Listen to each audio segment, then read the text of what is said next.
Akakiiko k'ebyokulonda n'ebitongole ebikuumaddembe biweereddwa ssente ezimala mu mbalirira y'ensimbi ey'ekitundu ekyokusatu ey'omwaka 2024-2025 kikoleddwa okubasobozesa okutambuza emirimu mu kiseera kino ekyakalulu. Bino bikakasiddwa omuwandiisi w'enkalakkalira mu minisitule y'ebyensimbi Dr. Ramadhan Gobe mu lukuŋŋaana lwa bannamawulire olwatuuzizza mu Kampala olwaleero. Agambye nti omwaka oguwedde gavumenti yayingiza omusolo mungiko trillion 15 n'obuwumbi 330 bw'ogeraageranya n'ogwali gusuubirwa ogwa trillion 15 n'akawumbi kamu. Implying that we have achieved a surplus in the first half of the fiscal year of 326.8 billion shillings.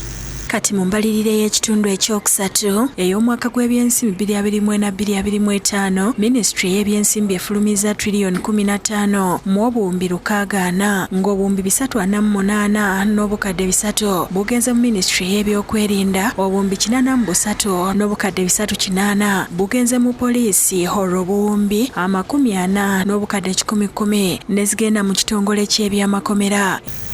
Ministry of Defence and Veteran Affairs has been released under non-wage recurrent 348.3 billion shillings so that our borders are safe. Uganda's enemies are kept at bay.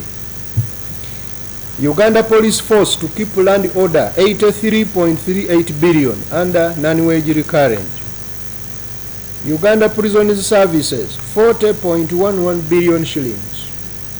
Ebitongole ebikese eby'omunda n'ebweru w'eggwanga biweereddwa obuwumbi 28 n'obukadde 8 nga n'akakiiko k'ebyokulonda kaweereddwa ssente ezimala okutegeka okulonda. Electoral Commission was communicating funding shortfalls for next elections. I want to assure you that Uganda will have very well-funded elections.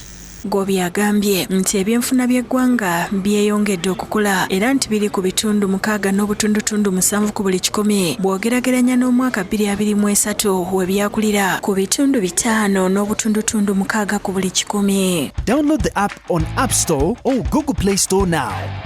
Vision Digital Experience, the future of media.